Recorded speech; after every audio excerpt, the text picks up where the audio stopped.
We're live, Chair. Great. Thank you very much, Kath, and welcome everybody to the Finance Panel meeting on the 30th of Jan. The main item on the agenda is looking at the budget for 26-27. But firstly, can we have the apologies, Kath? Well, means Chair, we have apologies from Cabinet members, Councillor James Gibson-Watt, Councillor Glyn Preston, Councillor Rafe Devlin. I've got apologies from the following officers: Andrew Griffiths, Emma Palmer, CEO, Hazel Jutes, Karen Arthur, Nancy Owen, Paul Bradshaw, Rachel Williams and Sharon Fruin. From Adult Services, the vast majority of those Nina will be covering. And we have Gemma Gabriel here to cover for Paul Bradshaw, HR. Okay, great. Thank you very much indeed. Next item is declarations of interest. Please share. Chair, there's a lot of, I can hear music in the background. That's my fault. Apologies. Apologies. I've got a headset on, and I thought I'd be able to do it without the music. Is it very loud? I'll try and mute myself between speaking. Apologies.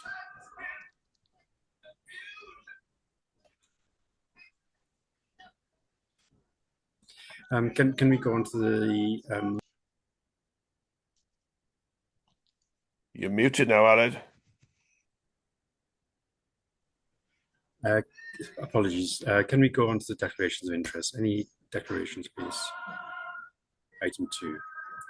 If not, we'll go to item 3, disclosure of party whips. Assume there are none. And item 4 is the minutes of the previous meeting. Are those, as far as you're concerned, a true record?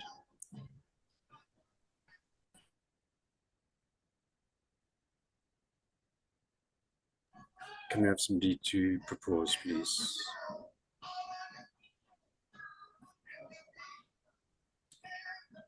Councillor Peet. Thank you, Pete. Everybody in agreement? If I don't hear anything, thank you. Next item on the agenda is the Cabinet response to panel recommendations. They are what they are. We can discuss those at a later date, possibly. If we're not completely happy with some of those, we'll revisit those at a future date. Item 6 is the main item of the agenda, the draft medium-term financial strategy for 26 to 31, and the draft budget and capital programme for the next financial year. At this point, I'd like to hand over to Councillor David Thomas, Portfolio Holder for Finance. Hopefully, David, you can give us a quick overview on the budget before we look at it in more detail. Thank you, David. Thank you, Chair. You'll be aware that you've got a significant number of reports contained in your pack today. We've got the draft medium-term financial strategy, the draft budget for 26-27, the capital programme 26 to 31. You've also got cost pressures listed, cost reductions, the fees and charges register, and the impact assessment. I'm aware that Finance Panel has looked at the impact assessment, the cost reductions, and the capital programme previously, and we've actually taken some recommendations on those. But that's not to say that you can't introduce any questions on those still today. To actually go through the whole budget report, even at a high level, would take about 20 or 30 minutes. I did that with Cabinet, and I'll be doing it again at full council, obviously.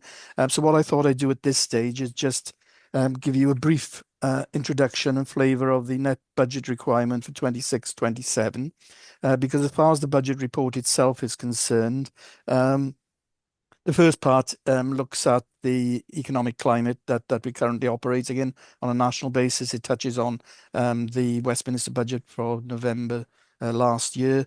The second part of the report actually looks at the Welsh Government's budget and some comments from Wales Fiscal Analysis and the implications for the medium-term financial strategy.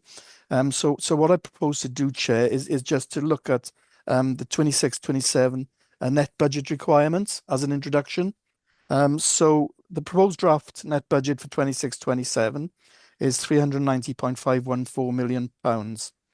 It supports inflationary and additional service cost pressures of over £35 million, and they're detailed in Appendix F.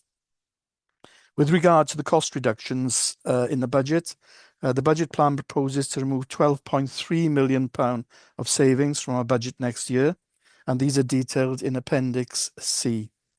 In line with our sustainable powers principles, these reductions are focused on delivering services that are more efficient or that can be delivered at a reduced cost.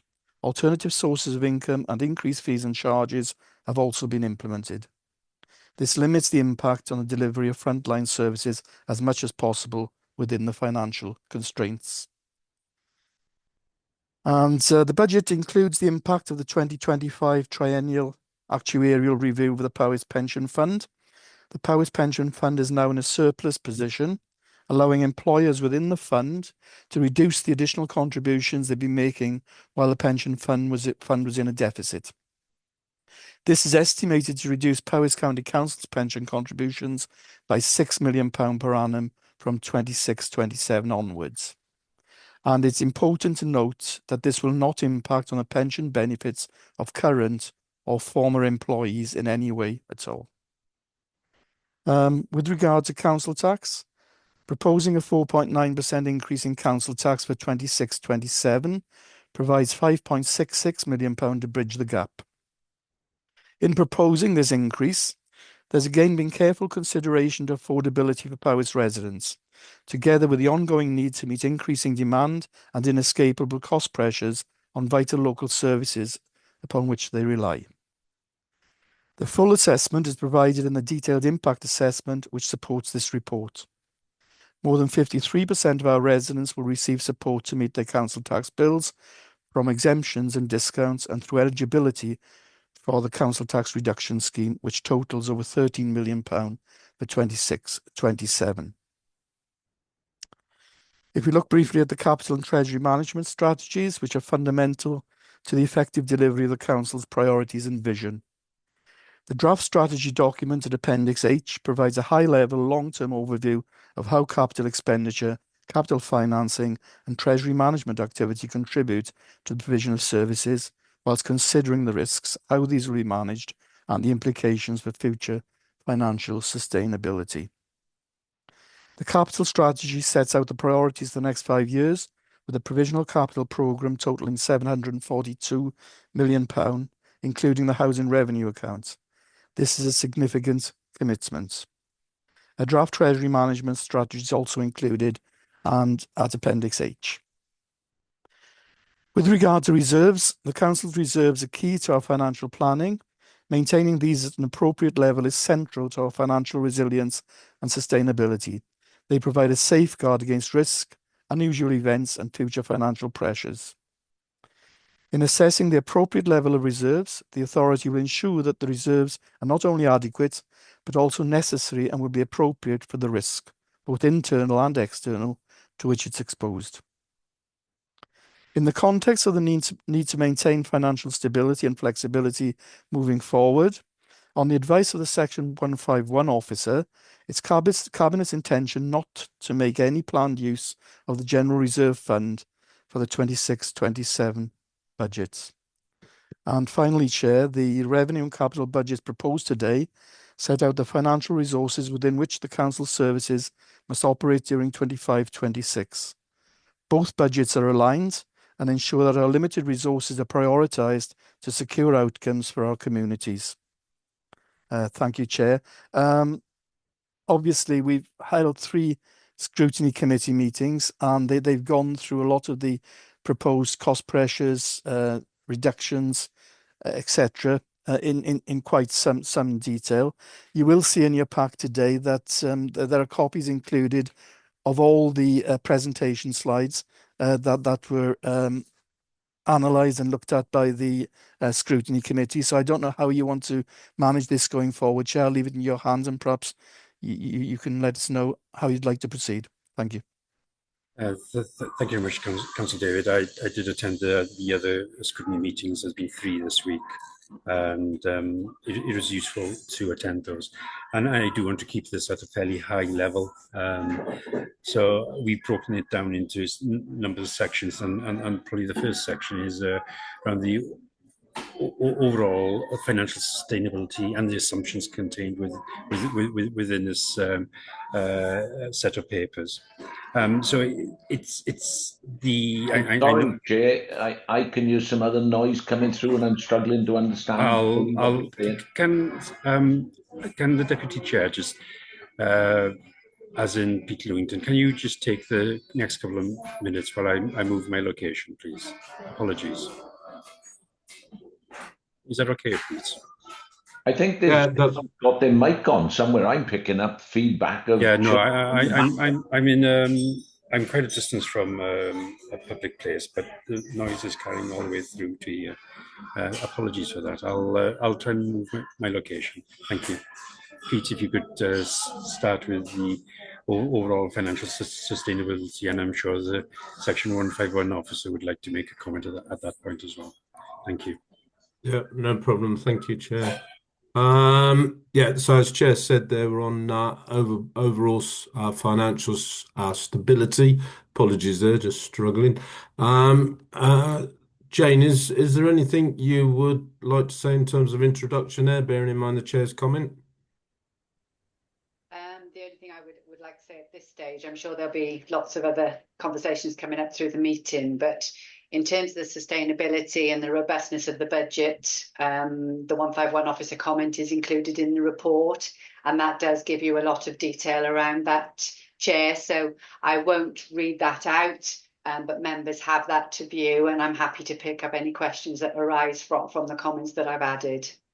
Okay, thank you very much, Jane. Members, are there any questions at this point?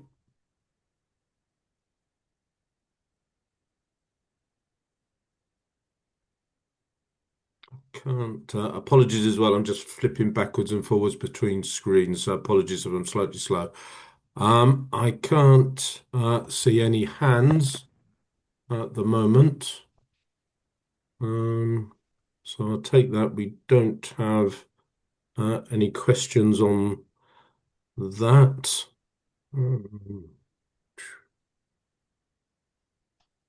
Okay.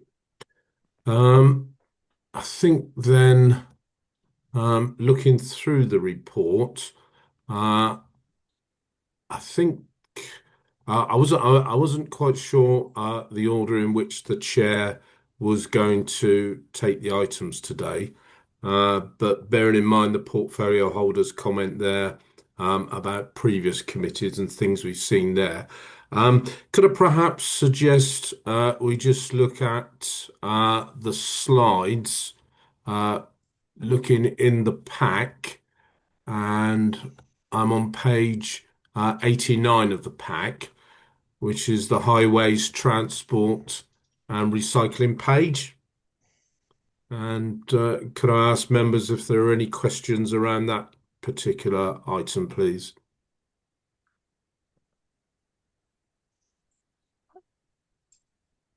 If not, well, members are perhaps just getting to that page. I just had an overall question, if I could, looking at the highways budget and the pressures that we've obviously got. I just wanted to ask if there are funds in the budget to make the roads that are our responsibility fit for purpose. Sorry for the upcoming Tour de France race, or whether that would give us some additional pressures in either 26 or indeed 27. Councillor Jackie? Yes, thank you, Councillor Peter. I'm confident that the way that we've set this budget, our roads will be looked after, maintained and repaired as expected by members of the public.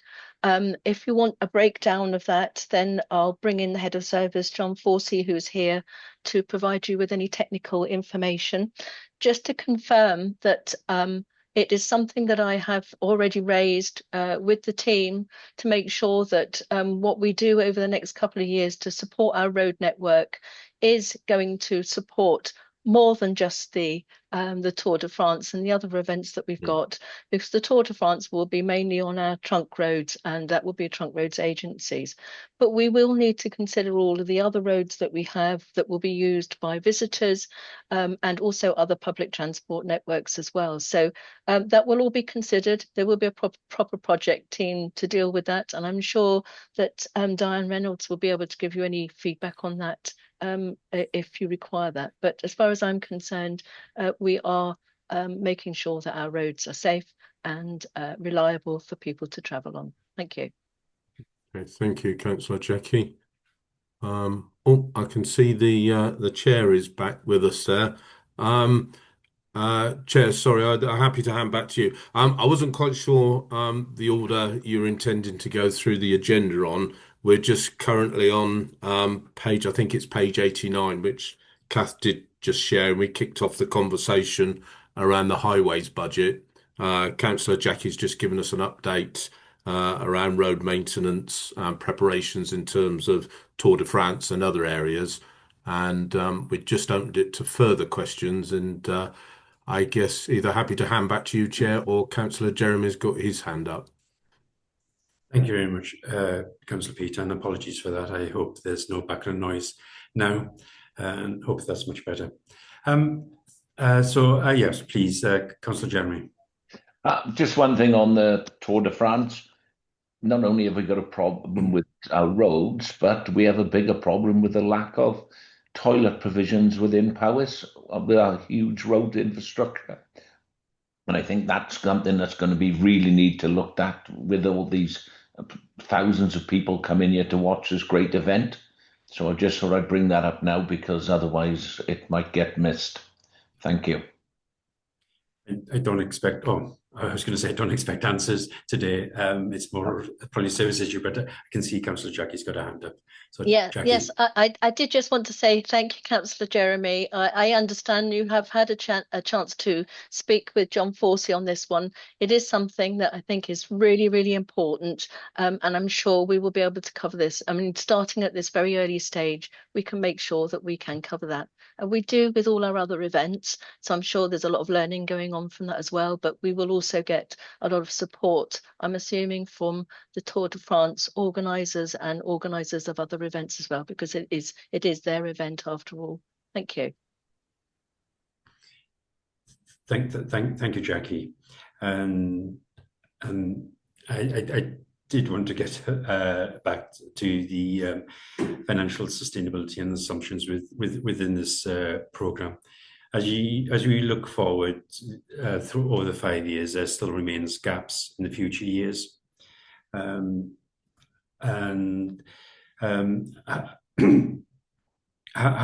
you know, there's obviously uncertainty about the future funding, what level of funding that's coming through. It depends on the UK economy's performance. So there's a lot of uncertainty around that. So there's an assumption there. What are the future years' assumptions about growth in the RSG that we receive from Welsh Government? And also, what provisions are you putting in place if that funding does not materialise and the funding we receive is less? And, you know, the impact of that would obviously make the gap even larger. Mary. Yeah, at the moment, within the medium-term financial plan, we've got an assumption of 1% growth in Welsh Government funding, unhypothecated funding, so the RSG and business rates over the period of the financial plan.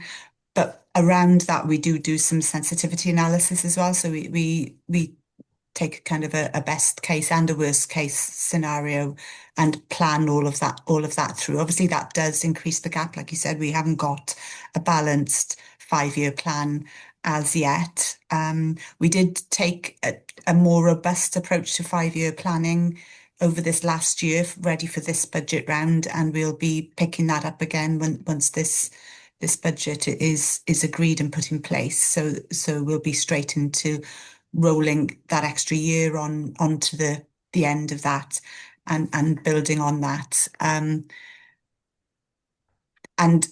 as more information becomes available, the nearer years become more firm, really, in terms of Yeah. what our assumptions are. But those future years, there will always be a range of assumptions and a range of sensitivities around those assumptions as well. So it gets more and more difficult to get a firm prediction on that. But and I think the key thing is that we keep that focus on what do we need to do to be in a place where we could be balanced in 5 years' time.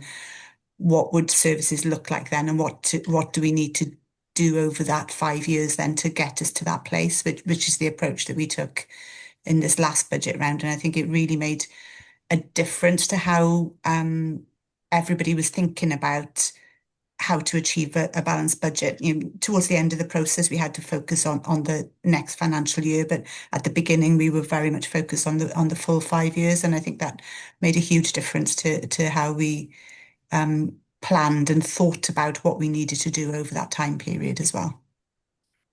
Thank you very much, Mary. Before I bring you in, Pete, can I just ask, you all finance officers are parts of a Pan Wales network of finance officers, and I'm pretty certain you talk to each other, and do you work to the same sort of assumptions around future fundings and potential pressures that's coming down the road?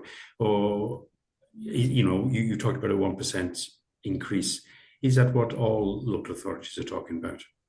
No, it's not. I think it's fair to say there's a range, but we do share those assumptions across all the authorities as well, and we have to take account of what we think is going to happen in terms of our population trends and other sets of key data that will feed into the RSG calculation then as well. So obviously every authority is in a slightly different position.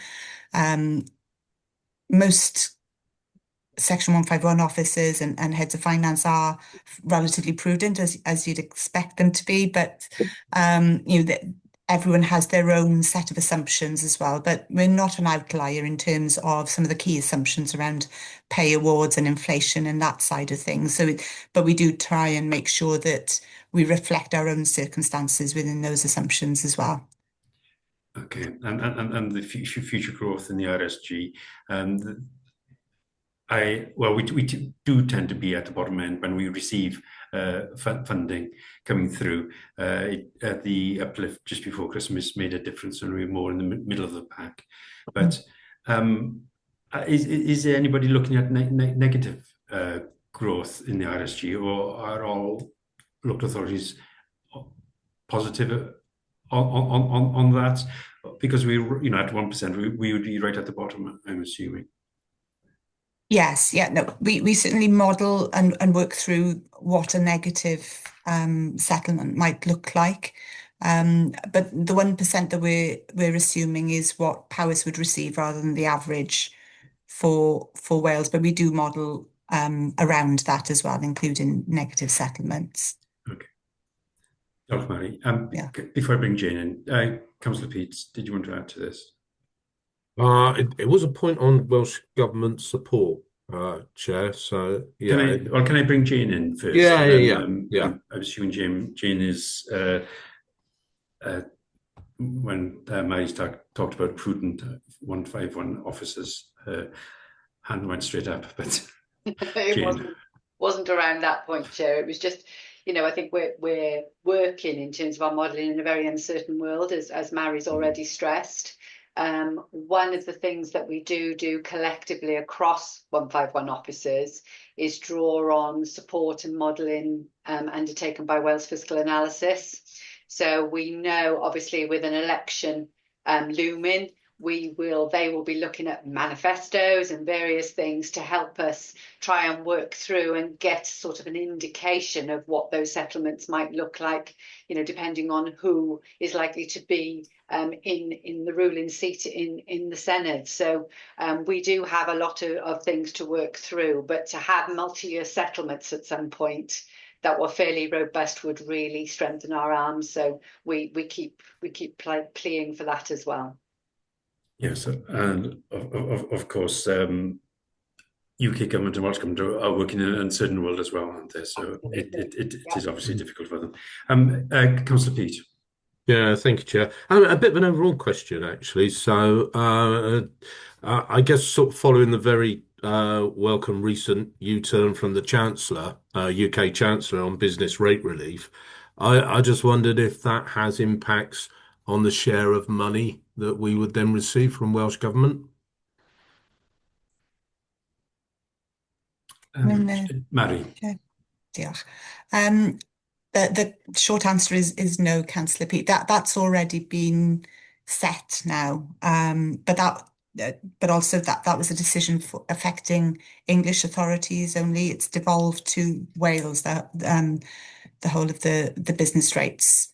So Welsh Government are they've put a different regime in place this year. We've got 3 multipliers now for different businesses.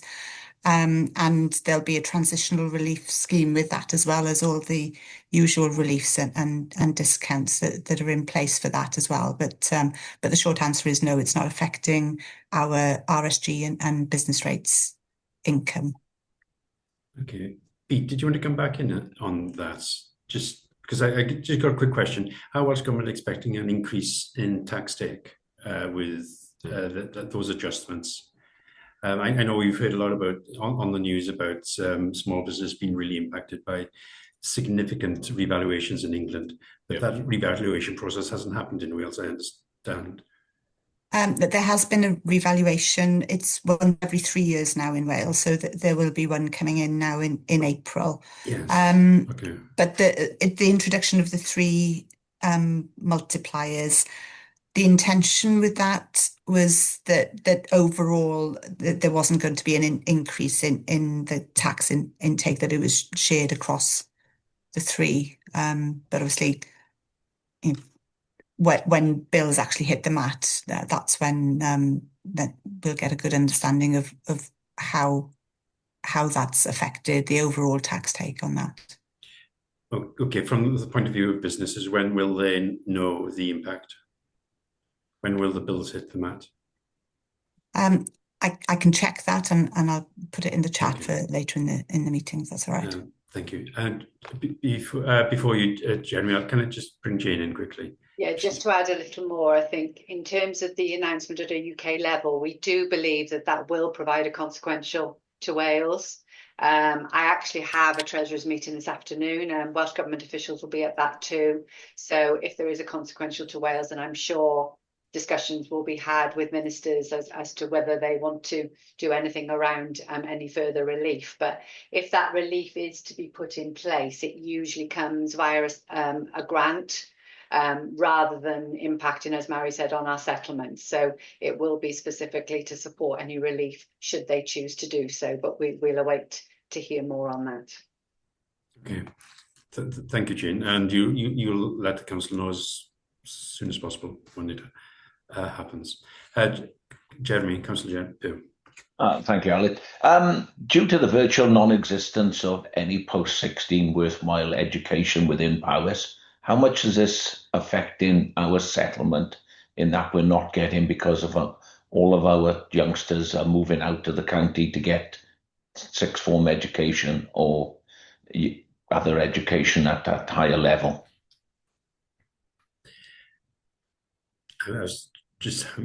Mary. I'll come in quickly in terms of how it affects. So post-16 is fully funded by a post-16 grant. It is dependent on learner numbers, so but they take 3-year averages, so that there's no shocks in the system. That's the idea of how that works. But obviously that is impacted by the number of learners. I think I don't know if Dr. Richard wants to come in terms of the quality of post-16, but there are a number of pieces of work going on at the moment to look at what our future post-16 delivery should look like. So, and I'll hand over to Thank you, Mary. I'm sure Dr. Richard would just a couple of headlines, and Maria maybe, just a couple of headlines almost to push back against Councillor Pugh, and then he can dig into you as well. Richard. Yeah, thank you very much, Chair. Yeah, two observations. You know, first of all, we know that the standards in post-16 education across the system are not where they need to be at the moment. You know, our learners are underperforming against what they should achieve. So, you know, the service is undertaking real emergency work with our schools to raise the standards for the learners that we have in our classrooms right now. But it is absolutely fair to say that the standard of teaching and learning, when we speak across the entire system, is not where it needs to be. And equally, the offer that our learners get is not where it needs to be. And by that, I mean our learners don't have broad pathways to access a wide range of subjects at post-16. There's a particular lack in terms of vocational qualifications at post-16 as well. We are, of course, currently in the process of considering our post-16 transformation. And Marianne, you might want to comment on that medium and long-term strategy. But it's important for me to stress that we're not just concentrating on the medium and the long term. We have to do something about the here and now as well.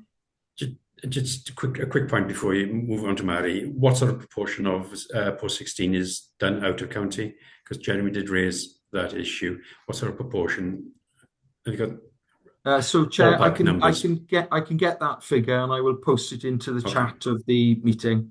Okay, great. Can I just say I don't do the chat box because don't forget I'm one of the academically thicker life. So it's not really something I get. So if someone could just come back and give me the figures, it'd be very useful. But is Marianne going to go before I just come back? Yeah, just to say the link between post-16 funding and learner numbers is key, because as Mary said, it is linked to pupil numbers, and we know as we know a number of pupils are now going across out of county to other providers. That will have a knock-on effect on our funding in sort of the next few years, and obviously within that funding we have to provide the curriculum offer, and the issue is that as the pupil numbers drop and the funding drops, and our ability to provide that curriculum offer is more challenging. We're doing lots of work within the post-16 world at the moment, as Richard said. First of all, the short term, which is about the here and now, the pupils in our school system now who aren't having the best experience or the best offer. So there's a lot of activity going on in terms of improving the standards and improving the offer for 2026. Looking forward then into the medium term and the long term, that's where the more transformational thinking is starting to emerge. One of the pieces of work we're doing, which you will be interested in, is mapping the vocational offer that we have in the county. And that's not just across our schools, but also across all our providers. And then by mapping the vocational offer, we'll be able to understand where the gaps are. And then we can align the gaps with future economic needs. So that's an important piece of work as well. And then the longer term piece is what does the future look like? Is there a structural change required? So all these work streams will come together over the next few months. Hope that helps. Thank Marianne. Before I come back to Jeremy, you wanted to say? For me, if you don't know your numbers and your problems by now, I have to question whether you are the right people going forward. I'm sorry to say, but we should know these things. Ever since I've been a councillor, I first got on the education part, then they brought the fair funding formula out. I explained why the fair funding formula wouldn't work, but they carried on. Brand new school with no bills, a school like Llanbrindod, which is in a terrible state. You can't have the same. They can't be treated like that. But that fell on deaf ears, and we carried on with that, and the decline has been. I've been told and told and told kind words by yourself and predecessors before about the state of post-16 education. It has only got worse, not better. So what we need to do is stop talking and we need to start doing. And I think we need to look at the whole business model. The comprehensive system does not work. So we need to go back to the drawing board. I know this isn't part of this, but we're now losing money as a result of the failure of post-16 education, which means that the offer is going to get less, not better.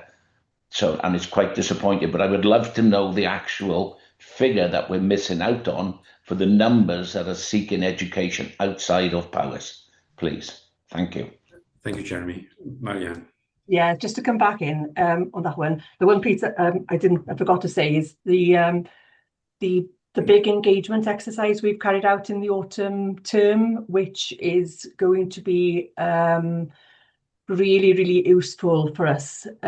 We've had an enormous response from young people in the system now, having been in the system and coming up into the system, as well as their parents and other school communities as well. That information is starting to filter through now, and that will be really interesting in terms of what our young people want from the curriculum, from the post-16 curriculum. Initial findings, just quick headlines here. Learners want best quality teaching and learning. Number one, that's what they want. Nothing, no surprises there, but that, it's good to have that confirmed. The second, what they want is the best curriculum offer. So those two things are coming through really strongly in the engagement. That will now filter through, and we'll do further analysis of that information, but that then will be key, because we will hear things that we haven't heard in such detail before. Marianne, those two headlines aren't a real surprise, to be honest, are they? They're not surprises. It's good to have them confirmed. Okay? What did you think then children were going to come back and say? They wanted a worse education system? I got to be honest, we hide behind all these things. It's time we did the job and altered stuff and did it. And all the rest, you're there to lead, not to follow, I'm sorry to say. And are we going to go over to Hereford to interview all the people from my part of the world? Because that's where they're all going to, not just the people that are here. Yeah, I know we saw slightly straying off. I know the scrutiny group have got a program of work to look at the plans as they develop for post-16. But when you look at this this budget itself, you do not see much evidence of investment or progress with when you talk about post-16. But I accept there's work going on behind. Last word on education for now, Dr. Richard. Thanks so much, Chair. Just a comment there. Actually, as a service, we've got a greater understanding than we've ever had around our learner destinations. We've got data now going back over 3 years, and we can break down percentages of learners that remain in our schools, access full-time education in colleges, access part-time education in colleges, those that enter work-based training, those that enter work-based training directly employed, those that are employed other. So we actually have a very thorough understanding of our learners, and that's what's informing the current transformation work which is happening. So starting from that really strong evidence base is important, and we've set out a very clear roadmap of what the work will look like to bring us to that medium and long-term transformation. So statistics for this year, Councillor Pugh is right. The number of learners that are not returning to our schools is increasing. This year, we've got 37.6% learners returning to Powys schools. 52.3% are accessing full-time education in college. 1.4% are accessing part-time education. 1.6% of learners accessing work-based training.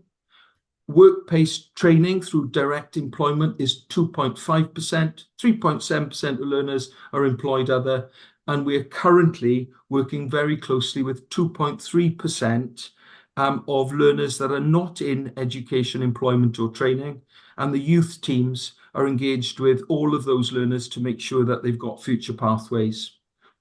It is true that the number of learners that are attending college provision is increasing, and that is why, as part of the strategy, we are looking at what we need to offer within Powys to be able to offer a competitive curriculum for those learners. But we hold a very strong evidence base for change, and it's that evidence base which we're using to progress the work at the moment. Diolch, Chair. Could I just go back and ask the cost of that, Aled, please? No, my question originally was, what is that 53% that are moving out? What is the cost of that? Yeah, okay. We can do that behind the scenes, and Marianne and the team will find that out. But thank you very much, Jeremy. We really do need to keep it on the actual budget itself. Richard, can you just pop those figures you quoted into the chat as well? Yeah, just certainly will. Make it easier for me. Thank you very much. Right, I just wanted to move on to the revenue budget, and we see there's significant. Well, I think it's about £12 million cost reductions or savings penciled in there. It's a lot of the heavy lifting has been done by the triennial reports, which is this time round. It's come as an advantage to Powys. It provides £6 million sum of money to fill the gap between the overall cost of delivery and the available revenue. When I look at the savings there, it's a relatively risk-free budget. There's only sort of two areas of cost savings, both in children's service, of significant amounts of money, which are red, categorized as red. David, would you say it's a relatively risk-free budget, apart from those two particular figures? No, I wouldn't say it's relatively risk-free, and the reason for that is because of the volatility within the economic climate we're currently living. I think you've mentioned yourself that a lot of what happens in Westminster is going to determine as to what financial support the devolved authorities will get. On top of that, as has already been mentioned by the 151 officer, we've got an election in Wales this year. We don't know what priorities any potential new governments are going to have, and if they place less support on local governments, then obviously that's going to create extra risk. Yeah, so whereas sorry, Chair. I was trying to focus on the cost reductions. The risk around the cost reductions. I think, yeah, and I think what the cost reductions show is the fact that Sustainable Powys is now beginning to pay dividends, the work we've done on that, and a lot of the cost reductions actually apply to service redesign as opposed to direct cuts to service delivery itself. So that's a positive, and I think potentially where you might see some reds, they actually indicate the additional work that might be required to deliver those savings, and not necessarily the fact that they contain more risk with regard to their impact on residents, etc. But I think, you know, any budget holds risk, and it wouldn't be correct to say that there was no risk in a budget. No, but on, I was trying to scroll down to the page with the cost reductions on. It's a lot of the red appears in future years, as you say. More work needs to be done, but most of the cost reductions within the next financial year are amber, with those two major ones in children's services near the top of that list. So in theory, those cost reductions should be relatively assured on delivery, because in the past we've seen delivery of cost reductions running at about 75, 80, well, around the 80% mark. Would you assume from that appendix that we should have a higher percentage this time round on the cost reductions? Well, you're looking at the RAG rating that's come from the services, and if they haven't rated them red, then if they're amber or green, then that would suggest that the service are telling us that they are deliverable and there shouldn't be any major issues. But I think it's unfair to say that we were delivering 70%. We did actually improve to well over 80% at one stage. It has tailed off a little bit, and that simply reflects the very difficult climate we're operating in at the moment, particularly with regard to inflation pressures, etc. Yeah. Okay. But the obviously the cabinet would have signed those off as well, wouldn't they? Yes, naturally. Yeah. Yeah. Okay. Thank you. Anybody, any other member of the panel got questions on the deliverability of the cost reductions, which are on page about 112? No. Apologies, I'm working on. Councillor Chris has his hand up, Chair. Oh, Chris, apologies. I can't. I'm on one screen, so I can't actually see you. It's okay, Chair. It's just a little bit of a build on from that. Obviously, I sit on the Health and Care Scrutiny Committee, and it's a question I hadn't raised when we'd met earlier this week, but it's relevant, I believe. In the adult service presentation that we were provided, there was an identified cost reduction with independence planning of 1.849 on there. I just want to clarify, because when you look at the service pressures table that was provided, there was an identified cost regarding transformational changes of 960. Is that 960 really a spend to save the 1.84, or is it something different? Because I just want to make sure we're not given a false expectation of what the savings are. Are they going to be 1.849, or do I have to minus the 960 away from that?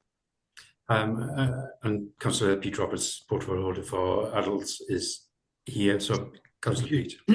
Thank you, Chair. I'll do the high level, and then Nina will follow with some of the detail. You're right in identifying it as a spend to save, but the figure is not just the 1.8. This is part of a transformation that is predicted over the 5 years to return about £10 million in direct savings, but also in cost avoidance. The figure this year is specifically relating to part of the service that has been identified within a diagnostic that we've been undertaking over the last 12 months. So that is where that comes from. But obviously with things like this, there's pump priming needed.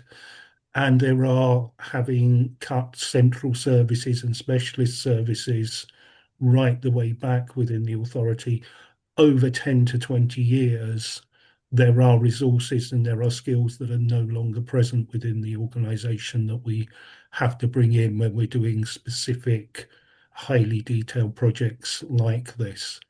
The funding is not all, the pressure is there, but the funding is not all coming from a single source. And Nina will explain a little bit more about that, so you're more fully aware now. Okay, thank you. Nina, thank you, if you Chair. could keep it at a fairly high level, I will do. Thank you, Chair. And thank you, Councillor Walsh, for your question as well. Just to follow on from Councillor Pete, the portfolio holder. Yes, within the pressures, we've identified the investment required to help deliver on the outcomes and opportunities identified within the diagnostic.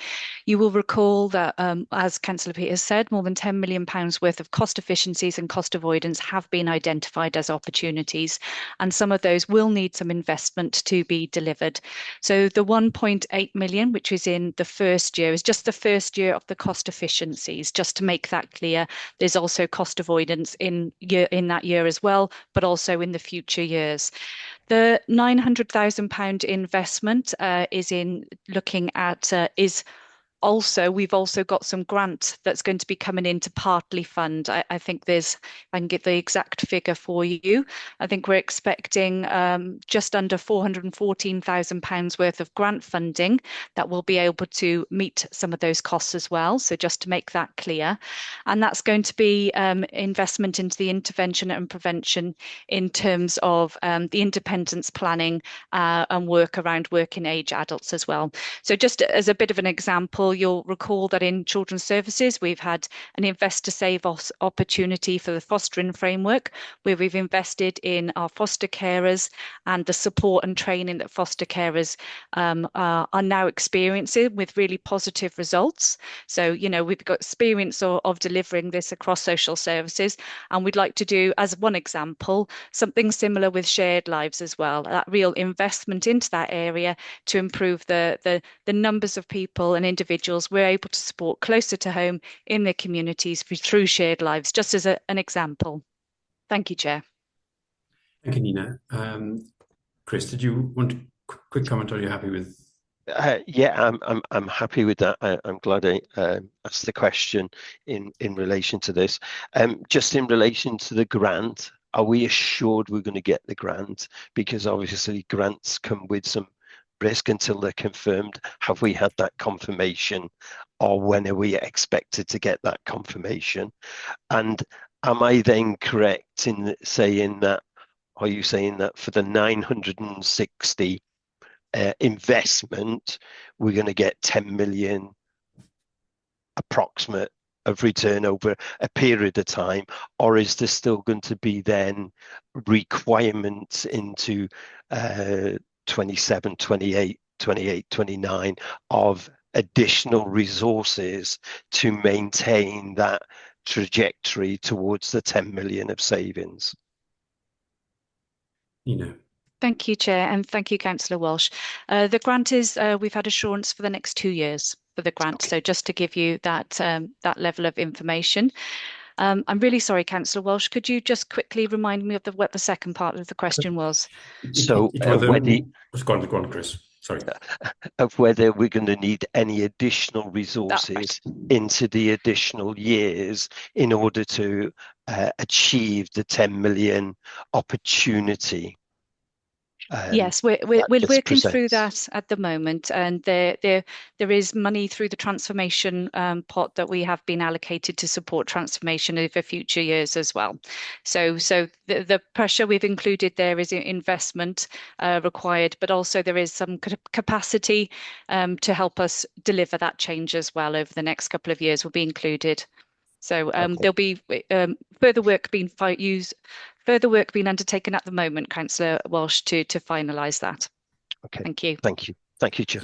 So the future years we see in front of us on that page. I know there's a big potential saving the following financial year, but after that there's nothing. So are we talking about more cost avoidance rather than cost savings? But I'm guessing you don't fully know yet, but probably more heavily towards the cost avoidance, is it? Yeah, Chair. Thank you. Oh, sorry, Councillor Reid. Chair, I think the whole philosophy is one of shift left within adult social care. So it's ensuring that people live longer but live healthier for longer. So the actual point that they come into the service is delayed, and that reduces the cost as we look forward into years 3, 4, 5, 6 and beyond. And the Powys Home Care Home, which is another heading there, is along the similar lines. It's about getting the service in the right place to deliver the services that are needed for our ageing population as we go through the final stages over the next 10 years of the bell curve of the growth in older age population from increased lifespan and the 1930s to 1950s generation, which is a larger generation reaching old age, and these services works its way through the system. Yeah, and I'm hot on the heels as well. We only get old once, and we want to make it as sweet as possible. And as short as possible in a way. But, sorry, Nina, go on. No, before I come to Councillor Pete. No, absolutely. And just to follow on from Councillor Peat there, the opportunity obviously that's been identified as part of the diagnostic work that's undertaken, yes, I think it's just over 50% of that would be cost avoidance. I Okay. can't remember the exact split, but I can get that for you. But yes, there's a significant amount. But also that's the start as well. Yeah. And that has been thoroughly checked by our finance colleagues. It's been confidence weighted as well, etc. And so we'll be absolutely pushing to deliver over and above that. Thank you, Chair. Okay, great. It's good to see that 1.8 is an amber risk. So hopefully, it'll be delivered. Thank you very much, Nina. Councillor Peat, apologies for the delay. No, that's fine. Thank you, Chair. Sorry, mine was a separate point. So if there's any other councillors that wanted to continue on this particular debate, I'm happy to. I've got no other hands up on the cost reductions. So off you go, Pete. Okay. Yeah, it was just I just want to check as well if it's the right place to raise it as well, Chair, because it was when service pressures come up.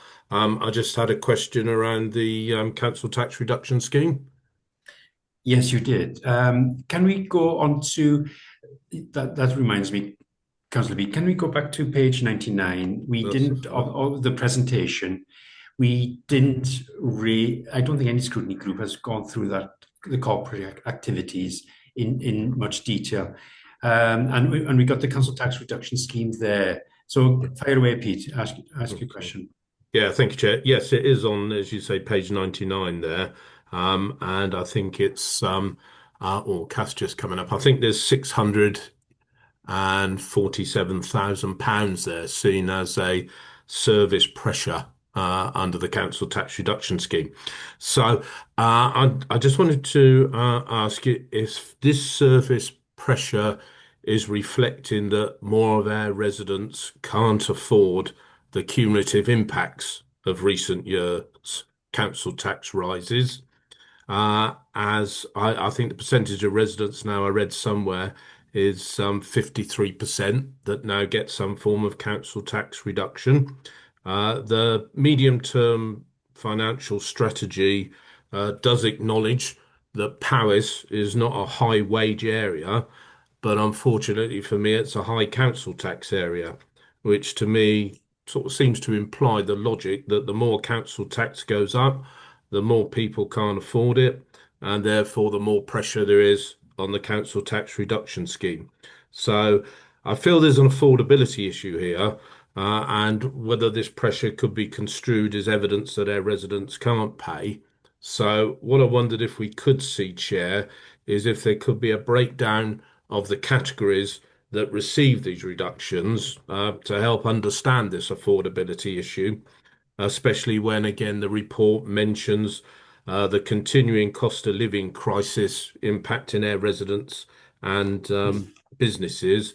And indeed, I think the portfolio holder earlier had said that careful consideration had been given to affordability for our residents. Thank you, Chair. Thank you, Pete, and thank you, Kath, for sharing that screen. Councillor David, do you want to pick up on that? Yes. Thank you, Chair. Where to begin then? I think firstly, if we approach the pressure that you mentioned within this year's budget of £600,000, that doesn't necessarily represent an increase in the number of people unable to pay council tax, but what it does represent, obviously, is the potential financial impact on those already claiming by the 4.9% increase. And so that does mitigate that. So the most vulnerable in our society are protected. With regard to the breakdown of discounts, etc., that are available within council tax, I can give you some figures for 24-25. The council tax reduction scheme was 13.4 million. Single person discount was £13 million. Other discounts were £0.7 million. Exemptions of £5.5 million. And disabled band reductions were £0.3 million. So that's significant protection for the most vulnerable within our society. And the points I've already discussed this matter with regard to affordability at a previous scrutiny meeting. It's been reported, my response has already been reported in the press. But it's a balancing act in the sense that we've got to look at the affordability question with an increase in council tax and compare that to the cost to residents, vulnerable residents in particular, of deeper cuts in services. If you take, for an example, if we'd have put a 10 pence increase in school meals for secondary school meals, then it would have saved about £64,000, but that would have impacted a family with 2 children in a secondary school by about £1 a week. The increase in council tax for a Band D property on 4.9% increase in council tax, on average, it'll cost them about £1.60, £1.65 per week. So if you add to any potential increase, take the example I've just offered. If you add to that, if we had to take another £4.5 million, for argument's sake, out of services, then it's pretty certain that people, for a start, going to have to travel, use their car a lot more to travel further. We'd be mitigated by our investment in public transport of well over £1.5, £1.8 million with regard to any increase in bus transport. But there's all these things have to be taken into consideration. There's also the loss of services. There's also the maintenance of our roads, because the point I made previously with regard to this balance was the fact that we've already taken £12 million out, and I'm very pleased, with the savings we put forward, whereas they don't impact service delivery directly, and they're not deep cuts in service delivery. The services our residents already receive will carry on receiving them. If we were to take another £5 million out of that, it goes without saying that they were going to hurt. They were going to be very, very deep cuts, and it would have affected all services. But we're not there. So for what is a 4.9% increase in council tax, which, as I say, is about £1.68 for the average Band D property, I think we've done pretty well and protected our residents. We put the council tax reduction scheme on top of that and other exemptions. Thank you, David. But the properties in Powys, the average is not a Band D, it's above Band D, isn't it, for the average property in Powys? So we have to keep that in mind. I know we all get issues about affordability of council tax. I see there's sort of £33 million or so reductions for certain categories, but not everybody's has the ability to have those reductions. And I had a couple in my ward, both retired, both built the home, developed the home over the years, and it's gone up through the various bands. And pension, they have this state pension, got a small private pension, but the small private pension is completely used up by the council tax. And now they have a £1,000 bill on their cars, car suspension and tyres, because of the condition on the roads. And so so I'm just saying this to bring to attention that it's a really difficult balancing act between that affordability and service delivery. And I do want to come to highway spend when we talk about capital budgets as well, to some degree, because we want to look at the capital budgets going forward. Councillor Peat.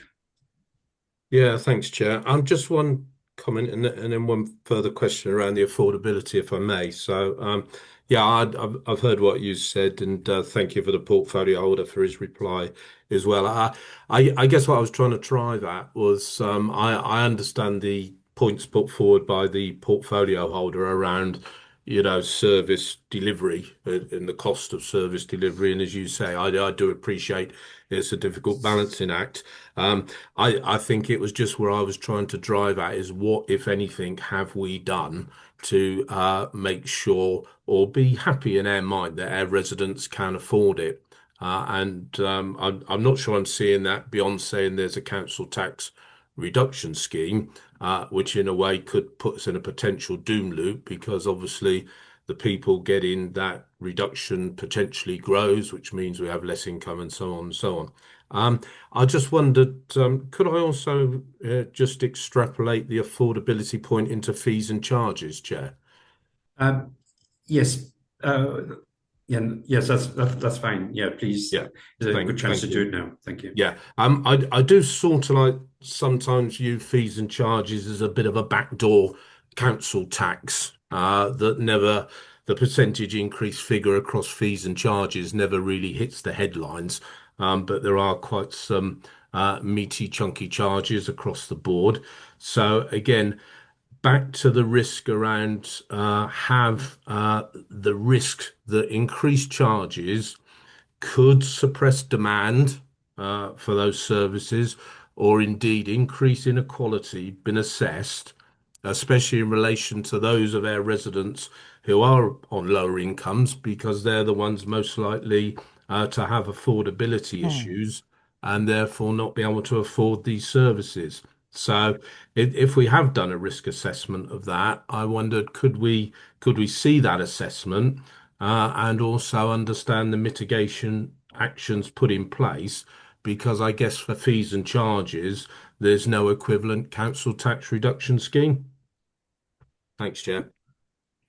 With regard to fees and charges, Chair, I think that's, we're talking about a corporate policy here in the sense that it's full cost recovery plus inflation, and that's been applied for some years. What's important to realise around the fees and charges, if you're saying you don't want any council tax and then you're saying you don't want any increase in fees and charges, we've already mentioned that this year, the council tax elements, we hadn't put the 4.9, that would cost an additional £5 million in service reductions.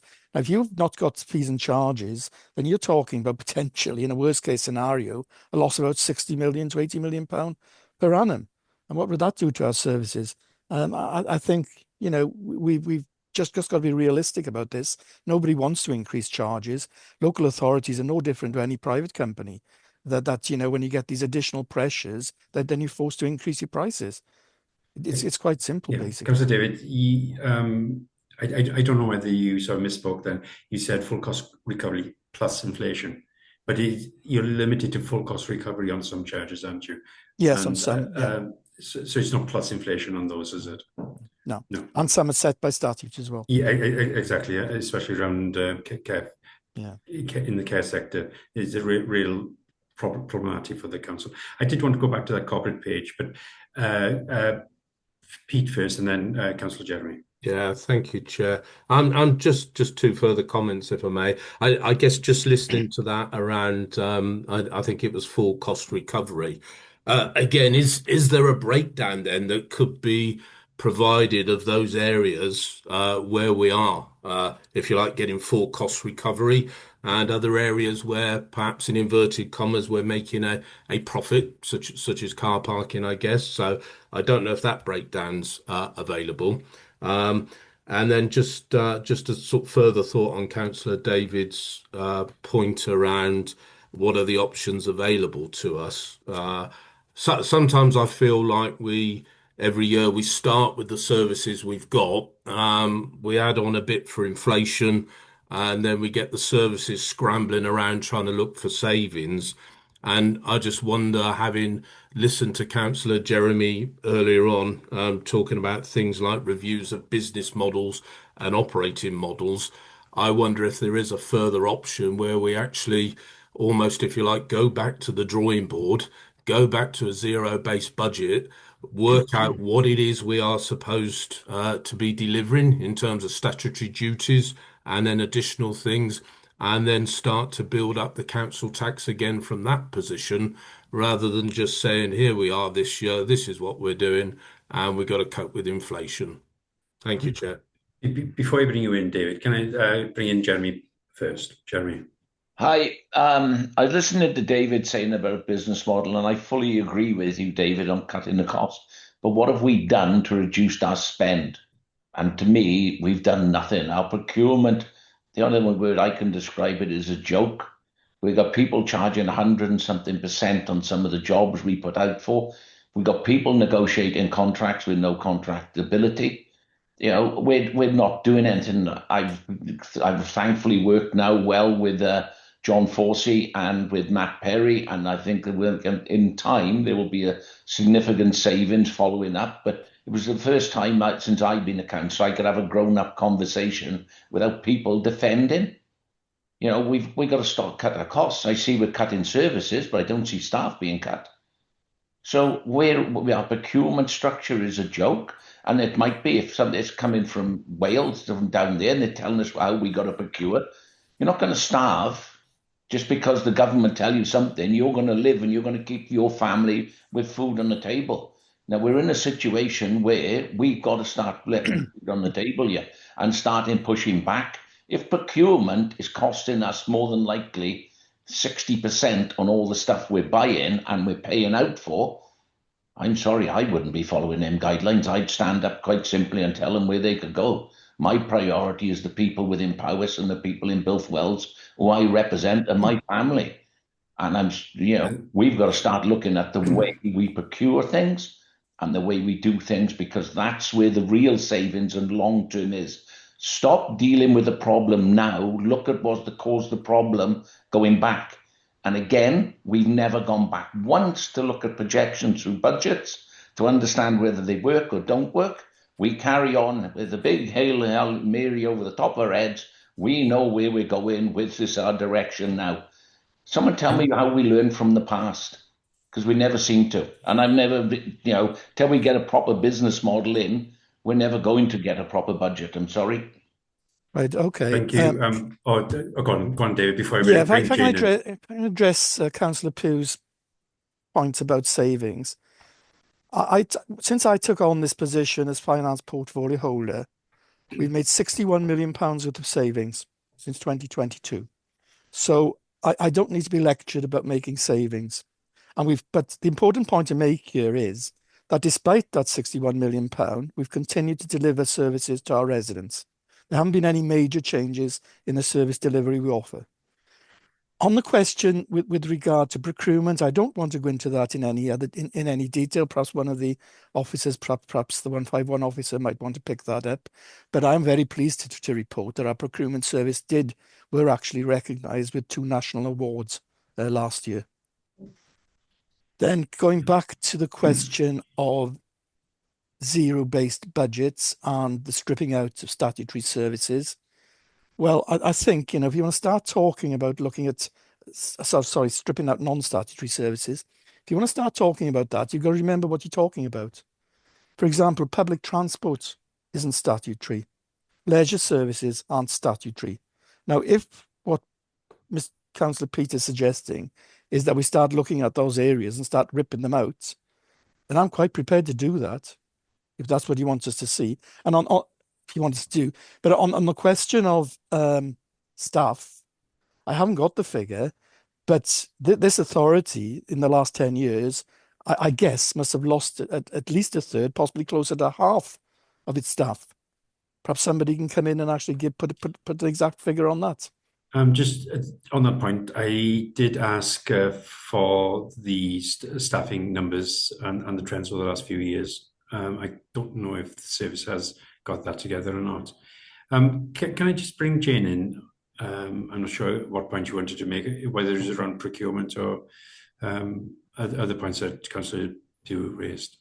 It was a few points, if I may, Chair. I think I don't believe that Councillor Pugh gave an accurate reflection of how we undertake our financial planning and business planning across the council. We have an extensive redesign of our services. We look at things constantly. We do continually review. We do look to change processes, and all of that you will see has been coming through over the last decade in terms of the savings that we've delivered, which are well over £100 million over that period. So I would disagree that we don't do what we need to do in terms of that. We also look to pull in additional funding wherever we can. When you look at the extent of the grant funding that we get through the authority, that is all down to officers working really hard to bid for that funding and make sure that we can bring that for the benefit of the council and our citizens. We have reduced staff considerably over the years. I don't have the figures to hand, but having someone that's worked in this organisation for a long, long time, I can absolutely assure you there are far less staff working now than there were when I started many, many years ago. And I think the whole ethos of the council and how we look to be as efficient as possible has definitely changed over that period too. We are bound by legislation. We are bound by procurement rules. And government changes are making those procurement rules even more rigid for local authorities and government departments. So we have to apply, we have to work within the law, and we will not operate outside of that. We do routinely benchmark some of our capital costs. We've done some extensive work around schools, and we are assured that we can demonstrate that what we are being charged for those contracts is on a par comparatively with the rest of industry and with other authorities. So, you know, we really do put an awful lot into those aspects, because that's what the public would expect of us, to make sure that we can deliver our services at the best cost to deliver the services that our residents need. And I think through the integrated business planning, and now having a 5-year focus on that, it makes sure that we can continually review those services and not respond in a knee-jerk reaction to individual year settlements. So I just want to give everybody assurance that there is an awful lot that goes on to deliver on those aspects. So thank you, Chair. No, thank you very much, Jane. It's really important that you gave that assurance, and I accept it fully. And we do see that when in certain situations where tenders are put out, they come back and you're not happy with it, and you re-advertise them again. Sometimes it would be great to have a more competitive field, but that's not always possible. And I accept that you do as much as the council can to deliver value for money, but there's always those exceptions. Councillor Jeremy, did you want to just come back very quickly? We do need to move on. Very quickly on a couple of points. One, if that's what you call a chain of value for money, what we pay for contracts, let me tell you, good job you're not in the real world. And just because the council may have been very bloated 20 years ago does not mean that we're cut to a position where it's right now. We need to be looking what we need to run the business model now we've got. And to understand a proper budget, you have to understand that the cuts, 20 million you said you've made in how long, have they all been successful? You've never looked back to tell me whether they were actually Councillor Jeremy, whether they actually did make a difference, or, like I quote quite a few of things, where they actually cost us more money long term. And no other business model have I come across in my life that never looks back to understand what the decisions were made before, whether they were effective or non-effective. Thank you. And I know the councils do review decisions, and that's a role for scrutiny as well. We should be looking at the impact of changes in service delivery when we look at the impact assessments and we complete that circle. It's really important. But I must thank Jane for her assurance around that. Councillor Pete Lungton first, Pete Roberts. Yeah, thank you, Chair. Yes, I will be brief just to try and wrap this up. I just wanted to respond firstly to one of the portfolios holders' comments there. Basically, what I was trying to suggest was we actually have a look at things. I was not implying that we rip them out, as the portfolio holder said. So I would just like to make that very clear, Chair. It was more a review of the services that we do to look at things to see what's there. The other bit, just a very quick comment. I've always had a slight, if you like, reservation around how realistic the budgets are in the first place when we set them. So I hear the portfolio holder said that since he's been in place, we've managed to save £61 million, I think was the figure.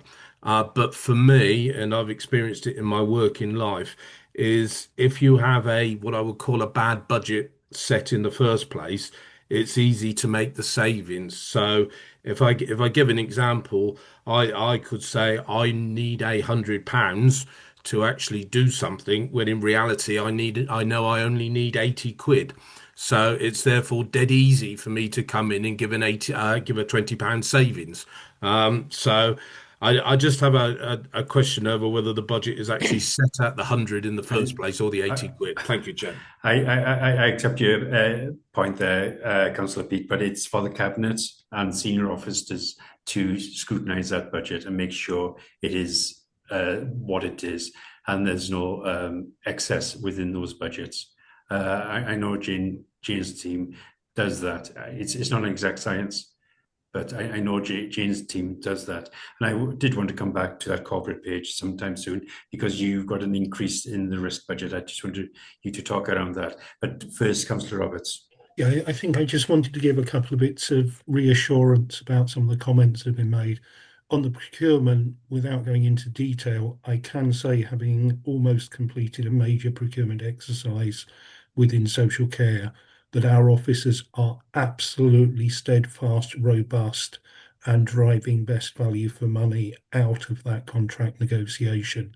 So I'm a little bit disappointed that Councillor Jeremy is pointing fingers at officers in the way that he has, but I will leave that there. Go on, Councillor Roberts. Make it quick, in respect to Councillor Peter, yeah, I understand where you are coming from, but it's worth recognising that the efficiency savings that we are delivering are specific lines rather than coming back to the base budget itself. Where the base budget comes in is delivering the in-year budget, and staff are constantly looking at new ideas they can bring forward in year to mitigate challenges that emerge, so that we bring the budget in as close to balanced as possible. And when I say as close to balance, I mean on the profit side of balance rather than the negative, but not too much, because that in and of itself would be poor budgeting. So having been on this side of the fence for 4 years now, I have very strong confidence in the robustness of what our officers are doing. Thank you, Councillor Roberts.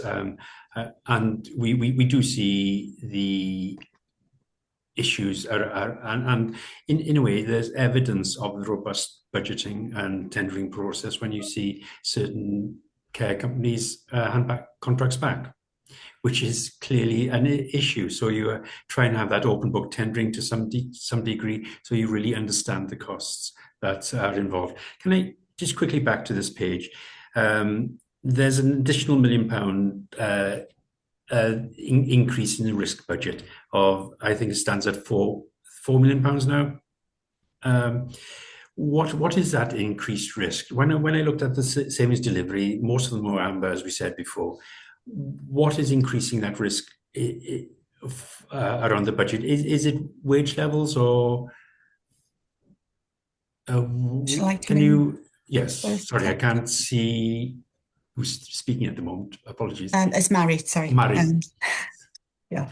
Mary. So the reason we've proposed the increased risk budget here is largely to do with some of our larger contracts and the risk that they may pose to the wider market as a result of that. So we consider there's, I think, also coming back to Councillor Lewington's point as well about whether there's surplus within budgets, so it's easy to find savings. I'm pretty sure every head of service would agree with me that it's not been easy to find the savings over the 5 years, and the risk budget is part of managing that. So where we've got costs that might happen due to demography changes or price increases, but we can't be absolutely sure of the level of that increase, we will add that to the budget, to the pressures held at risk list. So that will go against the risk budget, and that's only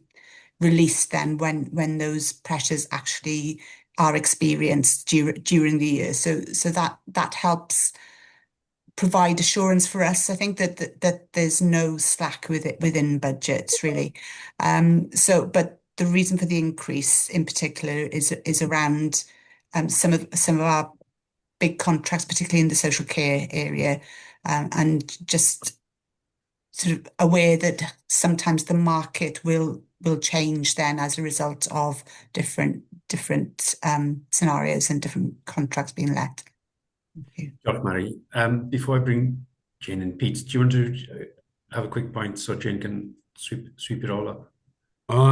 Yes, okay, Chair. Yeah, it was just a bit of a procedural point, I guess, was on that risk budget now. I think that now gets us up to 4 million. I think I've always called this the okie dokie budget because money goes in and money comes out of this.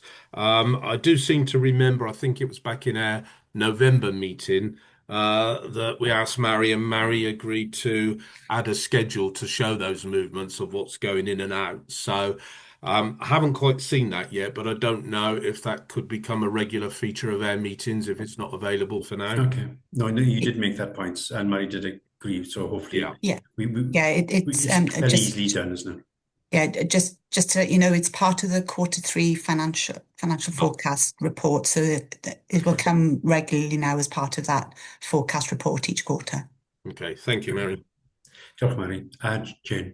Yeah, if I can just go back and touch on risk in a budget, and just to give some overarching factors that help us consider that risk. And as you know, I have to give an opinion on the level of risk in the budget as well.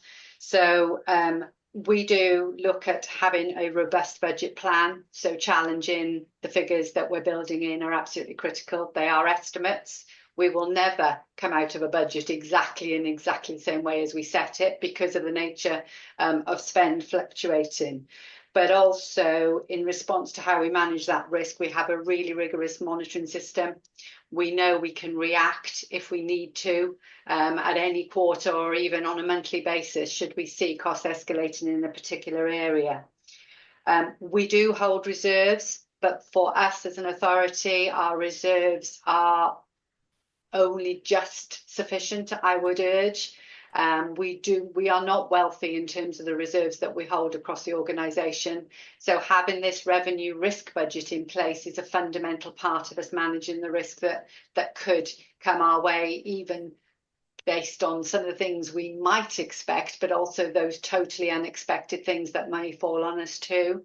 So increasing the risk budget, as Mary's already said, does indicate that additional risk we're seeing this year. I think it's about 16 million of pressures we haven't given services at this point until they can demonstrate that those costs are actually being incurred. And I think that's a significant point in terms of the robustness of the budget as well, and challenging service on those costs.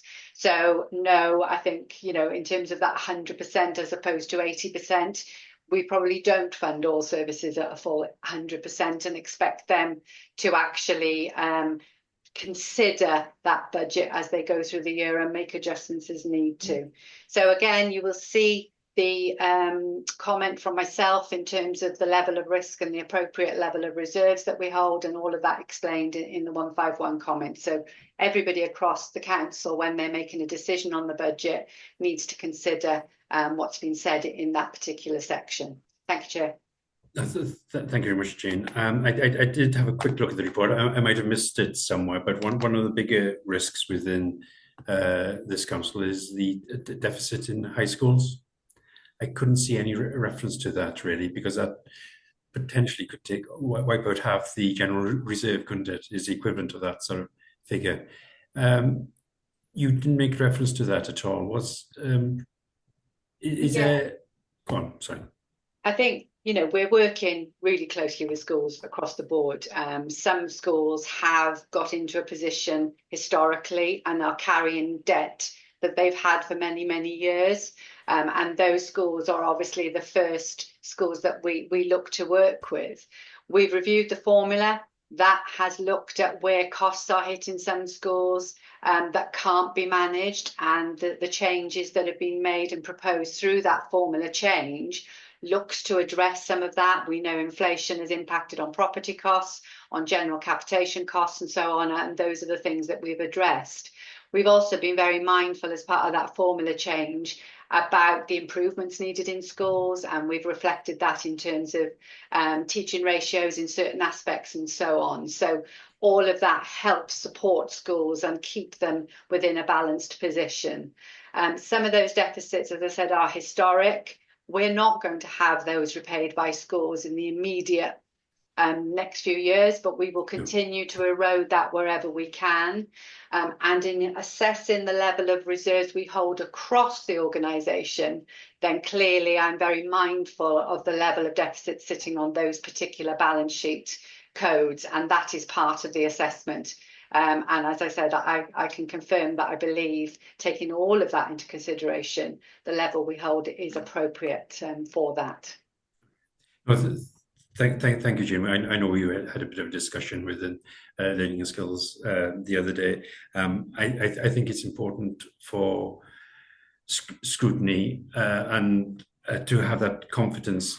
We've seen that increase in the school delegated budget, but to ensure that we have confidence that in-year balanced budgets can be achieved, we need to see that flow through the formula and understand the impacts on high schools in particular, because of the some schools' vulnerable position with that significant deficit.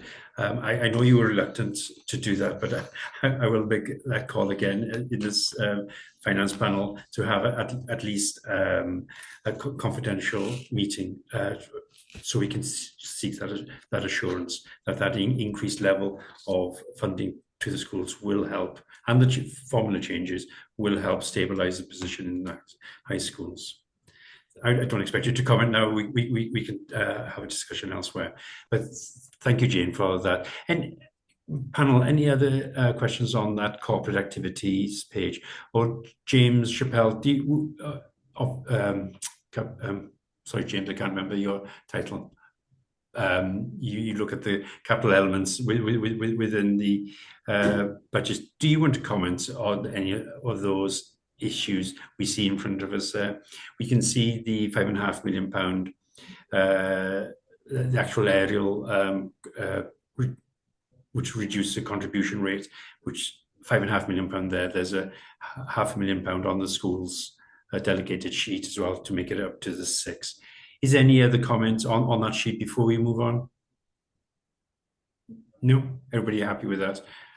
When we're sharing a screen, I can't actually see everybody's hands. You're happy with that, James? We did discuss it quickly in the pre-meeting, didn't we? So, no. Yes, Chair. I think you picked up the point about there was a split in the capital financing increase there in year. There was 3 lines based on that. Yes. That was the question that was raised there. So yes, you were going to give us a layman's explanation to that, weren't you? Okay. I'm sure as members are aware when they have the treasury management training that the council has benefited for a number of years of being under borrowed, whereas we've not had to borrow the full amount we have. We've relied on off this what's termed as internal borrowing. So the first line on that slide reflects the position that we saw ourselves between the start of 24-25 and the start of 25-26, where we actually moved from £100 million under borrowed to £70 million under borrowed, as you'd have picked up in the last session with our treasury advisors. So the first line there reflects the fact that we were expecting to have to borrow more because we've got less to offset, and then the second line is the amount that we're expecting to borrow due to the commitments in the capital programme for both 25-26 and partially 26-27. And then we do have a Welsh Government have provided some funding, the Local Government Borrowing Initiative, for works to the highways, capital works to the highways within the county. You'll see that on the capital slide, perhaps we'll come to that later. And they're providing funding for those works to ensure that the council doesn't put out that funding covers the interest and the repayment of the principal to cover those works. Thank you, James. Any questions on that panel? No. Can we? I know we're very quickly running out of time. I do want to have a little bit of focus on the capital element of the budget. This never really gets adequate focus, and sometimes it slips by. But it's a really important element of the budget, especially when it comes to transformation within certain services. Thank you, Kath, for sharing the screen with us.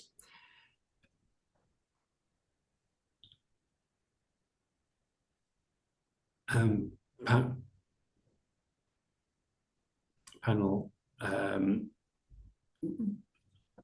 do you want to talk us through this, James, very quickly? Because when I look at the this time last year, we had the capital's 5-year plan, and this year we've got the 5-year plan, and it's really difficult to track the changes between the two. 26, 27 in last year's capital program looks really very different to this year's.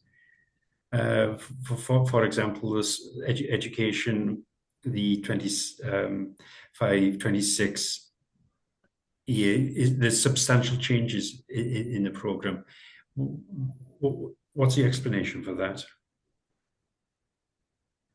So I think, Chair, we get a significant amount of in-year grant awards, which we get partway through the year, which obviously won't be reflected in the capital program.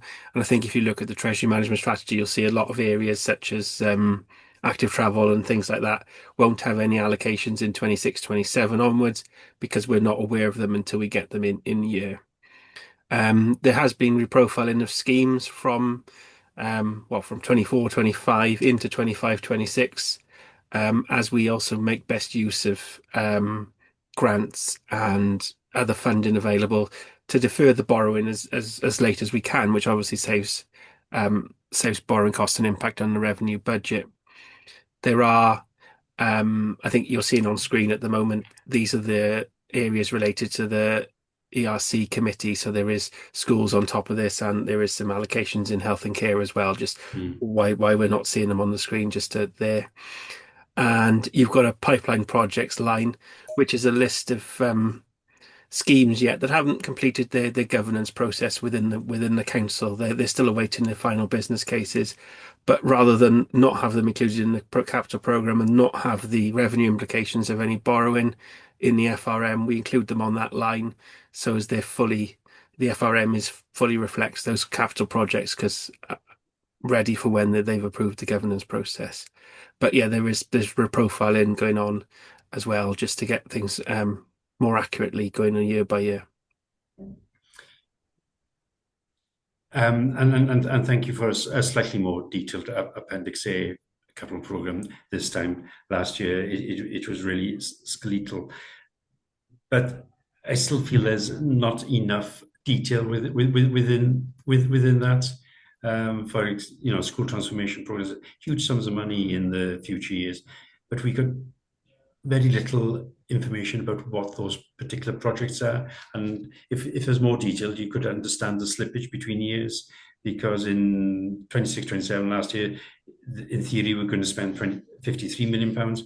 This year's school transformation line is down to just under 31 million. Huge shifts in sums, and that's not reflected in future years' spends. I appreciate this year's capital program is far clearer, but there's still a deficit of information, and I'd really like to see that 10-year program as well, because there's what's the new scheme called for Sustainable Communities for Learning program for schools. That is a really long-term program stretching out 11 years, and I think it's important that we see the program in its entirety, and at the same time we acknowledge that there will be variation and less certainty about the long-term years, but at least it gives a sense of direction for the council. Councillor Pete Roberts, did you want to come in first, and then I'll take Pete Lewington. Thank you, Chair. I'm going to touch on two of your points. Looking at the Sustainable Communities for Learning, the 10-year programme went to Learning and Skills Scrutiny on the 23rd of April 2024, which lays out the ambition and was scrutinised, and there were comments made on it. That sets out the 10-year vision for investment within our schools estate and the new build side of it. But as you will be aware, and maybe the public won't be, we have to go through a series of stages with Welsh Government to secure that funding. And then we're also in the lap of the gods almost when it comes to contractors. we'll all remember the problems that happened at Brohadgan and Welshpool, and reflect that with the new contract we've just let at Bryn that's with a different contractor to the one we started with. But in respect of the short term, as to why there is more information and certainty over the programme going forward, that's because this year, as a Cabinet and Schools Transformation team, we are bringing a lot of the projects that are in the years 2, 3, 4, 5 forward through their various business cases. So, for example, we've not long submitted the full business case for Sennybridge School. We are at the contract stage for the development of a school Brohadgan. So you're actually seeing a lot of long-term projects that are identified in that programme now being more confidently profiled within the future plans. And touching on my current portfolio, you'll start to see the plans for the replacement of the Powys Own care homes starting to come into the far end of the programme. And obviously they will need to, as they move forward, we'll need to tap into the various funding sources that are available currently through Welsh Government, and that we hope everyone in this room will be lobbying their relevant party leaders to ensure that the social care capital grants are continued regardless of whoever is in the Senedd control after the elections this May. So that gives you a little bit of an idea as to where the certainty and where the reprofiling is coming in. But obviously, we want to keep exact figures that we're looking at as confidential as possible, so we get the best tender figures coming in. Because I'm sure Councillor Jeremy would agree with me if I said, if we announce how much we have in the bank to spend on the school, any sensible builder would come in about £2 cheaper than that. I acknowledge that, but back in April, in the spring of April, we just had ballpark figures about a number of projects sort of lumped together. And my problem is, perhaps I wasn't supposed to see that, but I was really surprised by one project coming forward in front of the other. When you look at the SWAY documents about building conditions, etc., and sometimes I'm not convinced that those decisions about those various projects are evidence driven. I would like to know if they were really evidence driven and not a political decision around some of the spend within those long-term projects. But it's something we can take up at Learning and Skills when unfortunately the portfolio wasn't there. I think it was yesterday, wasn't it? But we can certainly take that up with the portfolio holder at that stage. Pete, Councillor Lewis. Yeah, Chair, thanks. Oh, sorry, go on. Can I give Pete Robertson the right to reply first? I think you make some fair points there, but what I was going to say was, I noticed while I was talking, Marianne put her photo on, so I think she may want to clarify a few of the points that I raised with some more up-to-date information than I have. So obviously, I'm 4 months short to be in the portfolio. Yeah, and it's unfair for me to turn to you. It's something for the whole of Cabinet about evidence-based decision making. Marianne and I probably, well, I'm not sick of seeing Marianne, but Marianne's probably sick of seeing me and seeing me ask questions around this. What should I do with Marianne? And then just to say that the information on the 10-year programme is in the public domain. So in our strategic outline programme, which is approved by Cabinet. Just to say as well, the programme, as I said in Learning Skills yesterday, the programme is a rolling programme, and we look at schemes where we've got an opportunity, well, all local authorities are required to review their strategic outline programmes within 3 years. So we'll be looking at that now over the next year. We need to do that sense check to see whether our original programme is where we still want to go. So there is still flexibility within within it, but all the information is in the public domain. Can I just also say, in terms of the value for money elements, there is a significant checks and balances approach to the capital programme in terms of the schools programme, with very detailed business cases, having to go through all the process, scrutinised intensively within the council, by officers, by cabinet, and then again by Welsh Government, to ensure that we're doing the right thing, and that costs are being challenged. I think that's key, isn't it? The costs are being challenged far more now than I've ever seen it before. So I hope that helps. James, I think you want to come in on that as well. Jane hasn't actually got her hand up, but I do remember comments.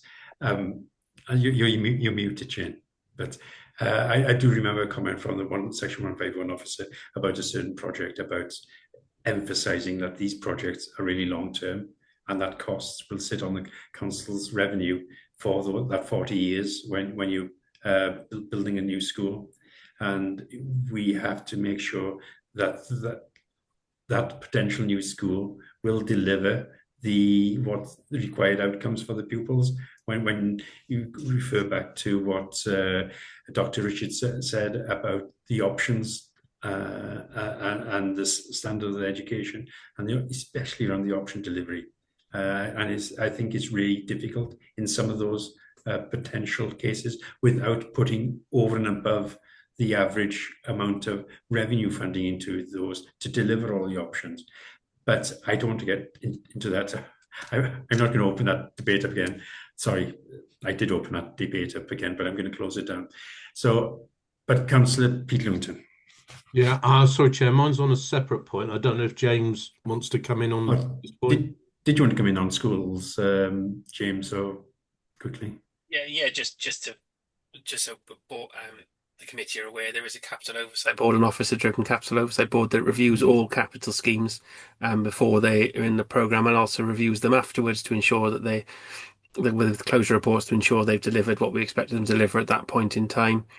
And you'll probably be aware there's been some delays in the projects where they've been rescoped or that because the costs are not affordable, or gone back out to retender because the costs are not affordable at that point in time. Well, they're not affordable, so we need to look at other ways to bring the costs down. Yeah, and a point well made. Thanks, James, and reinforcing what other officers have said earlier. Thank you, Councillor Pete. Yeah, thanks, Chair. I just wanted to pick up on James's earlier comment in the beginning about the future years being blank for active travel in that. And if you would indulge me for being slightly parochial, Councillor Jackie's been very supportive and helpful, and knows very well all about one scheme that I'd love to see implemented in Newtown here. So I was just wondering, bearing in mind what James said there, whether the work on active travel is sort of ground to a halt, and we would now become reactive rather than proactive, because it all depends on whether we get any grants. Thanks, Chair. Yes, and thank you very much, Pete. On the first page of the capital programme, Appendix A, you see £750,000 in 25-26, and nothing beyond that. Is there information you can, or perhaps James first and then Jackie? I'm not sure if the portfolio holder wants to go first. Okay. Well, Jackie didn't have a hand up, but No, I mean, dive in, Jackie. Yeah, it doesn't mean that things have come to a halt, Councillor Pete. There's an awful lot going on there. I'm sure that John Forsey will be able to give you a much better picture of what's happening, but active travel is very much on the agenda, and there are plans in place, and we will follow through those plans as we've always done. So yes, I know yours is there, but it's quite a long way down the list, I'm afraid, Councillor Pete. But there has been an awful lot of active travel in Newtown. We've got the bridge over the Severn now, and there are other plans as well. We've got the canal has been opened up for active. The canal towpath has been opened up for active travel, and there's a lot more going on in your town specifically. So I know where you're coming from, and I know that it's really important for you to get something safe and active in your community, and we haven't forgotten it. Thank Yeah, you. no, if I may check. Yeah, no, thank you very much, Councillor Jackie. I appreciate that. So thank you. Thank you. And just to John Forsey, will there be an announcement on the allocation for 26-27 soon? We hope so, Chair. It should have been. We submitted our regional transport delivery plan. The final comments have been going backwards and forwards to Welsh Government. That will go today, and we're expecting an announcement before PERDA was the guidance the Welsh Government have given us. So fingers crossed. Okay. I got real issues with the active travel issue because it only focuses on the 12 towns, is it? On the what side? It only focuses on the 12 towns within Powys, or is... Yes, at the moment. But I suppose it's been at the moment for a very long time. There could be a little bit more flexibility within this. Yeah, because there are lots of large villages across Powys who would really benefit from schemes, but that's a discussion for another day. So thank you for that. Do you have any idea of quantum or not? Or the early indications from Welsh Government that the region, Mid Wales region, Powys and Ceredigion, would receive for 26-27 £12.8 million, which is a substantial increase from previous allocations. Yeah. So we're waiting final confirmation. Is that so pro rata, or is that according to schemes put forward? There's in terms of the Welsh Government allocation, or in terms of the splits between Ceredigion and Powys. The split between Powys and Ceredigion for next year is around about a 50% allocation Powys Ceredigion, but longer term, over the 5-year plan, there's more discussions around about how do we make the allocations more proportional with the length of highway, the demographic of the two counties. So those discussions are ongoing. But yeah, for 26-27, it's roughly a 50-50 split. Okay. I'm glad you're looking at a more proportional split in the future. Thank you. Any other questions on highways? Just one relatively simple question. The capital program is quite significant for highways. You know, it totals £28 million, hopefully, and certain big spends within the structural maintenance of roads. I'm assuming that's surface dressing, but also Barber Green as well. And because of inflation, I know this question wasn't really asked at ERCG. What is the Welsh Government surveys all the roads within Powys, and about 4 or 5 years ago, the road conditions within Powys started to improve. When was the last survey of the road conditions within Powys? We do see those vans. They even went past my place last summer sometime. That's surveys and scans of roads. What is the general trend in the road conditions within Powys? And will this capital programme here start to get us back on track and improve the road conditions? Yeah, I think we all acknowledge our A's and B's are in relatively good condition across the county highway network. Seasoned and classified, we are well aware that they do need some significant work.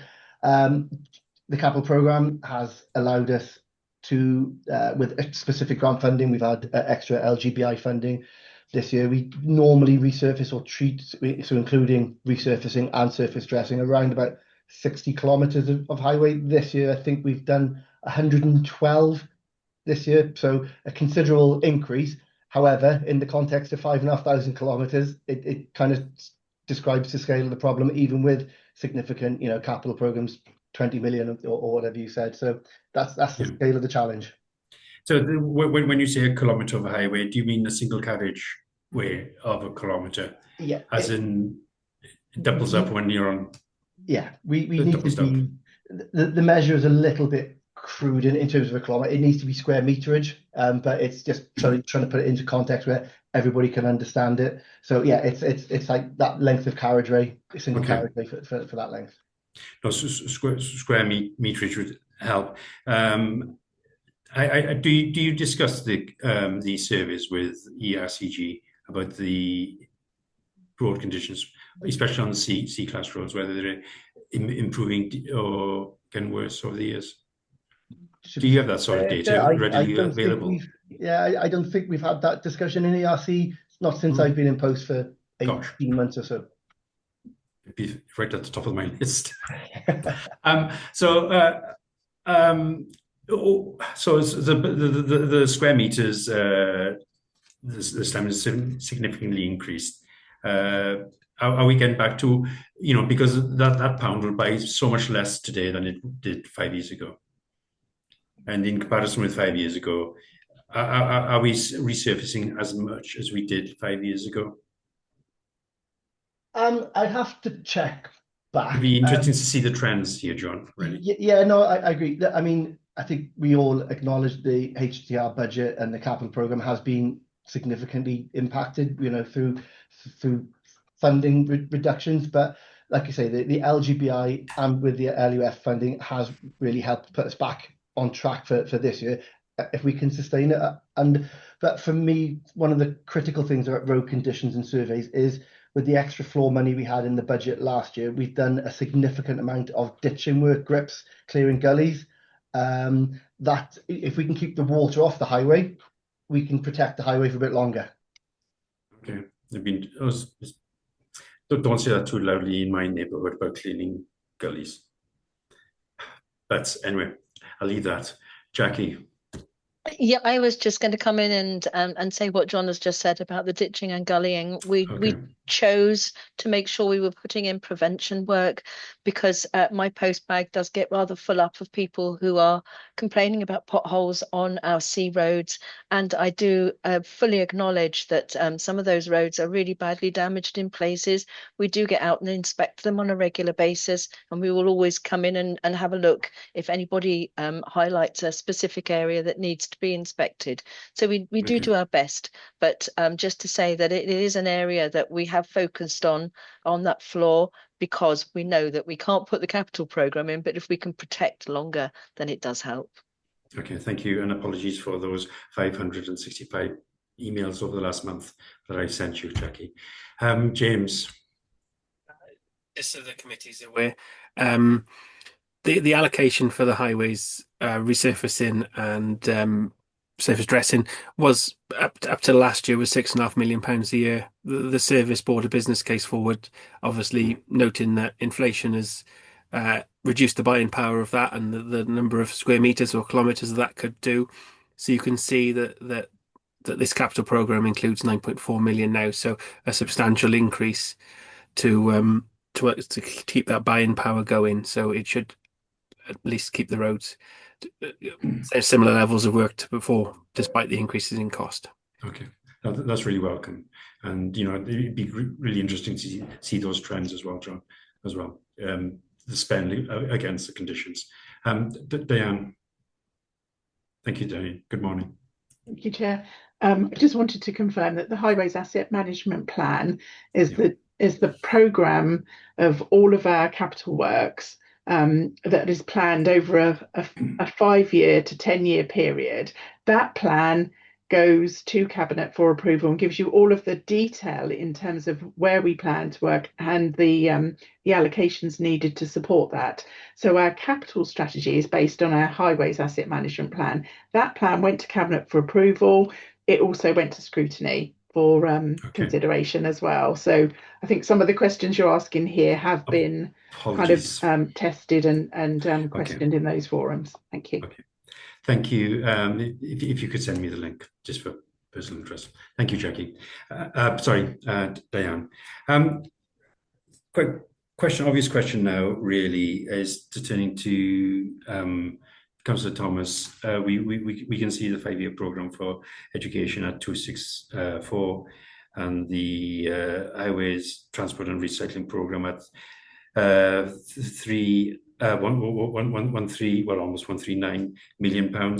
It's around the affordability of these programmes. Is this level of capital expenditure affordable? We had this discussion yesterday again, generally about affordability within the capital programme, and as I said yesterday, going forward, because of the exogenous circumstances and the incredible pressures that we're facing within the economy, not to mention the financial pressures that we're facing as a council, it's going to have to be monitored and managed very, very closely, because things are changing at a very rapid rate at the moment. It's very, very volatile. But I'm fairly confident that going forward, that if we do manage it and monitor it very, very closely, that the majority of it is deliverable. Good. Thank you for your confidence in that, Councillor Thomas. Any other questions from Cabinet on the capital programme? No. Any other members want to ask some questions? I know we raised quite a few questions in the pre-meeting. I'm not sure if they've all been covered off, members.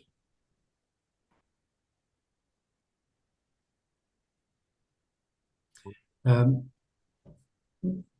I can't see any hands up. Danny, I'm waving at you, Chair. Councillor Pete and Councillor Chris have their hands up, Chair. It was only a very quick one, Chair. Just in terms of the capital receipts there, I wondered, is there a summary of what's in those capital receipts? And are there any risks around achieving them? And if so, has that been mitigated? That breakdown of that line, which is £5.8 million. Yeah. Oh, no, sorry, that's no, it's not. Sorry, page 212 in the pack, I think, Chair. Yeah, sorry, I was looking at the wrong line. Capital receipts. It's not 5.8. It's £5.079 million. Does a breakdown of that expected capital receipts within this next financial year exist, Jane? Or is that you're muted? Shall I answer? Oh, sorry, James. Apologies, James. That isn't a plan amount that totals the planned sales. That's the amount that we plan to use to fund in the capital programme. So that's not a figure directly linked to any specific assets. There is obviously a plan to dispose of surplus assets as and when they are, obviously to reduce the council's liabilities, and we're not holding on to surplus properties as long as possible. We'd obviously like to use more in that programme than is there, but there are risks, of course, to any sales taking place, willing buyers, and wanting to proceed in a timely manner, as you're aware with any sort of sale. Okay. So some of those capital receipts, sales that have already taken place then? Yes. Yeah, okay. Thank you, James.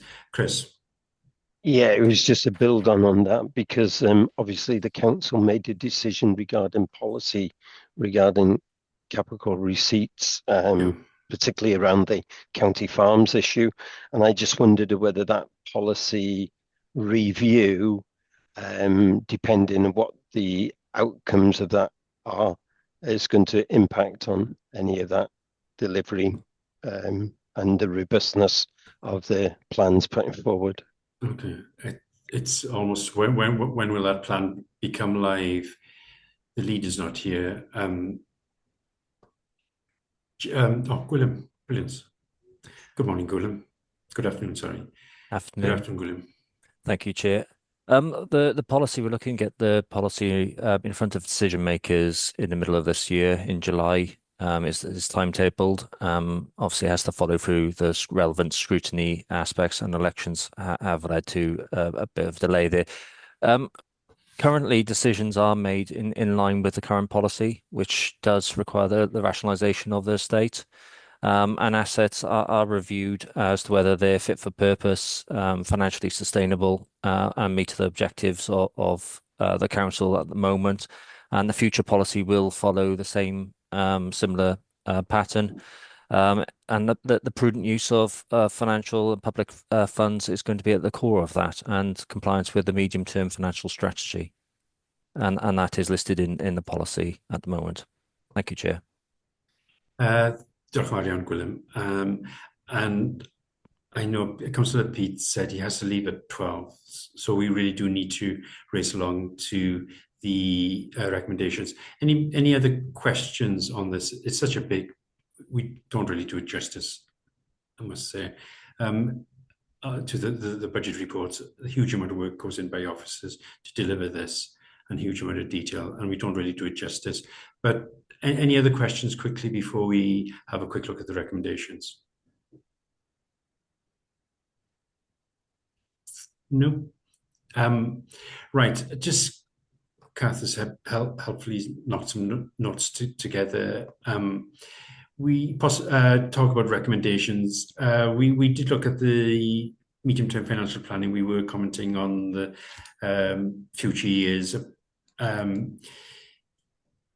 Suggestion here is that the sensitivity analysis about the best worst case are published or shared with the committee to see, so we can see the range of potential considerations for future years when it comes to the RSG settlement, and that comes to inflation and those other assessments, other assessments that go into delivering this budget. When you look at the 5 years, is that something you'd like to see?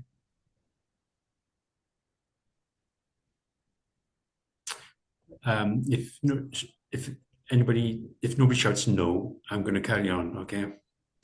So that's one recommendation. We will build a recommendation around that. We talked about the new business rates. Mary talked about these 3 elements. So there's a little bit of share the impact assessment for the business rate multipliers. So could we do a little bit of work around that as well, and the potential monetization of the additional funding that the UK government receives through the business rates? Everybody happy with that? Some reason my page isn't scrolling. We spent quite a bit of time on post 16.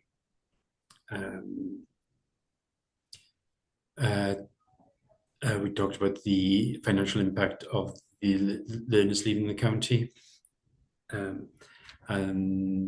talked about Dr. Richard talked about the accelerating the work around the post-16 transformation, to widen those pathways, giving more choice. But a lot of that will be taken up by the Learning and Skills Committee, I assume. So I'm not sure if we really want to do a recommendation around that. However, we just need a headline figure around the impact on the funding loss because of the loss of post-16 across the border. So just a quick headline figure on that, around the numbers as well. I did ask Dr. Richard to share those figures in the chat. I haven't been able to look if he's done so. So if we could have those. Thank you. So we looked at the budget risks, savings, cost avoidance. Any recommendations to come out of that? I don't think so. We're fairly content with that, weren't we? The affordability, that is touched on within the impact assessment. Any recommendations to come out of that?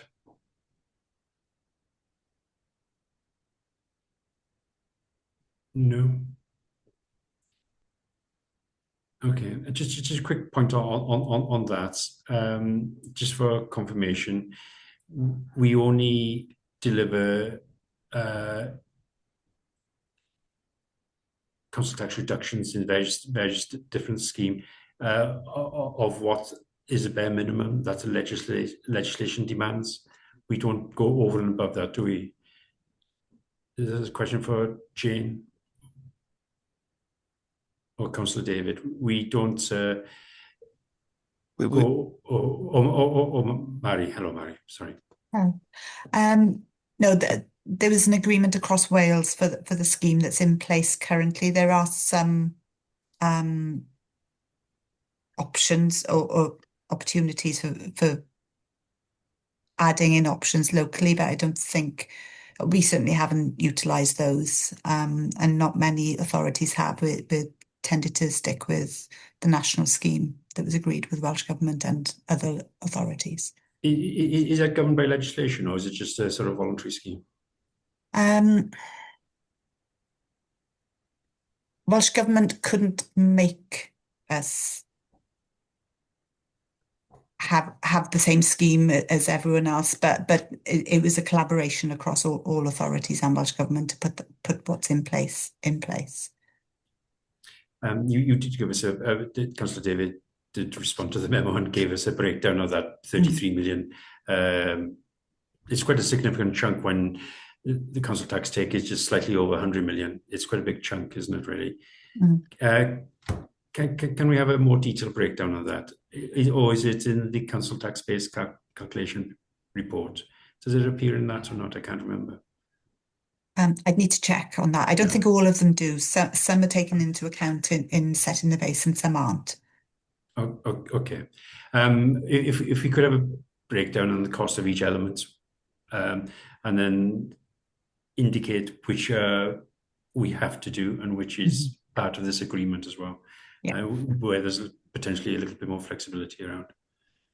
Diolch, Mary. Fees and charges, no recommendations arising from that. Procurement and contract, we had quite a lively discussion on that, and thank you for the reassurance from senior officers around that. Zero-based budgeting, there's constant service reviews going on there. Councillor Danny. Thank you, Chair. I think I'd like to see, going back to your point about the highway surveying, I think I'd like to see more figures on that from following the surveying, what risks there are, what's needed, and especially with the things like the Tour de France, which is going to be heavily reliant on that, as well as public transport, I suppose. So yeah, it ventures into all areas. No, thanks, Danny. Diane did mention the HAMP. Possibly she could circulate that to all members, and we can, if you any further questions after having a quick look at that, we can get back or ask the ERCG to dig a little deeper if we have any questions about that. Councillor Peat. Yeah, thanks, Chair. Just on fees and charges, I did ask or suggest if there was a list of any mitigations that were in place, a bit like the council tax reduction scheme. So I guess if people can't afford the services and charges, there's two sides to that, which is number one, Paris won't get the income it thinks it's going to get. And then obviously there's the inequality issue around residents won't be able to afford the service. And then I think there was also a request for a list of those services showing either those that are just cost recovery or those where we make, in inverted commas, a profit. Marie, is that something you could pull together? Yes, I think we've got sufficient information to be able to pull most of that together anyway, at least. Thanks, Mary. And Chair, apologies, but I do need to leave now. So no, and thank you, Councillor Peat. Thanks again for taking over at the beginning, and apologies for the background noise that I had. No problem. Right, bye all. Thanks. Take care. We had a discussion then on school deficit delegated budgets. I'm not aware of any, apart from the potential for a confidential briefing, if we could run those figures through so we could make that assessment. I didn't have a yay or nay from the Section 151 officer on that, but I'll leave that hanging and with further discussions on that with the Laying the Skills Chair as well, because that did come up at that meeting. The capital programme transparency issue, I think the recommendation is around the a clearer, more accessible 10-year capital programme, so it matches up with the Sustainable Community and for Learning programme. So it's more visibility around that. I think that's an important recommendation, because that is one of the areas, really important areas for transformation. It's one of the big service areas for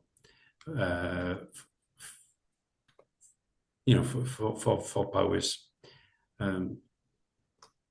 Any other issues that I've missed, or anything you disagree with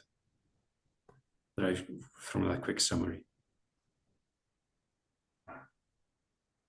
No, everybody's very quiet this morning, but really grateful to all the officers and cabinet members who've attended today. Thank you for all the hard work, especially the heads of service and their challenging finance teams that surround them, that do scrutinise every penny that's spent here within Powys. So thank you from Councillor David Thomas and all the senior officers within finance. Diolch yn fawr iawn. And we'll see you at the full council meeting, no doubt, which we will reopen many of these arguments. Diolch yn fawr iawn. Cymer ofal. Thank you. Diolch yn fawr.